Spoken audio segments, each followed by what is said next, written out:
in the group talk about how to get back, or he asked a question on how to get back into socializing when you're taking a break. And that's okay. You can take breaks. Like, I'm not against breaks. I'm not against anything like that. I am against using it as a cope for something. So don't use it as cope.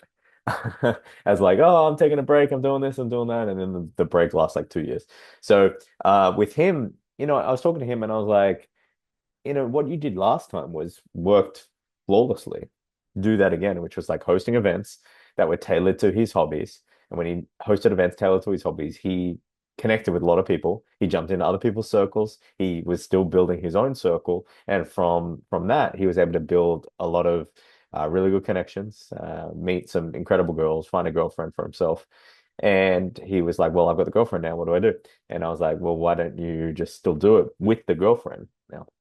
But let's just say take another guy who was doing something, or was doing a bit of cold approach, or was doing something else, and now he's like, I want to get back into it.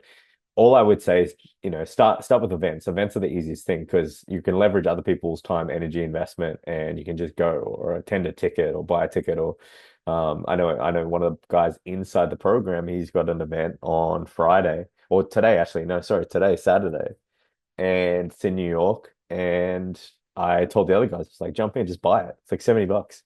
And so now they get to go to a really, really cool event, $70.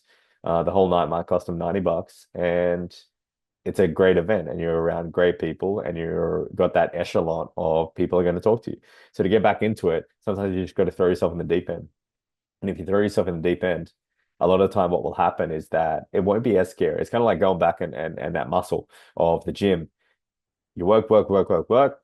You give yourself a break, and then you might lose some mass, but you go back to the gym, and it's not as hard anymore. It's hard at the start, but that familiar muscle comes back, that familiarity, and you're like, oh, I know exactly what to do here. I know what to do. Oh, I remember that I was doing this, or I remember I was doing that. Now, the guy that stuffs this whole thing up is the guy that says, yeah, but I used to be so much better last time, or he starts to compare himself. So start from where you not where you left off, but start from where you think that you should be. So when I play golf, I used to play at a very, very high level. And so I'm not thinking, oh, I'm going out there shooting under par, because I'm not training the way I used to. I'm not playing the way I used to. But all I want to do is hit some good shots. Right? So when you go back there, it's like all I want to do is meet some new people. I don't want to think about, oh, I want to get a lot of girls on my roster. I want to meet a lot of high value connections. I just want to start with just meeting people, and from there I can level up, because I'm going to get that mojo back. I'm going to get that feeling of going from the first initial interaction to closing, or making a friend, or having a girlfriend, or whatever it is. You got to get used to that process, because sometimes the bio kind of rhythms inside of you are just not there. And when you are starting that process again, it might take a little bit of time to just get that familiarity there. Once you get that familiarity there, then you're back in the thing, and you'll find you'll probably be better than you were before, because you've had that time away, you've had that break, and if you're smart about your time. So that's how I'd get back into socializing once you've taken a break.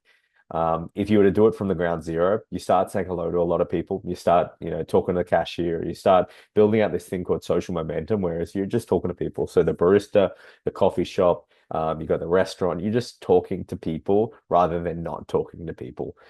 That in itself is just one of the greatest moves you can do. The second greatest move you can do is say yes to a lot more things, yes man challenge.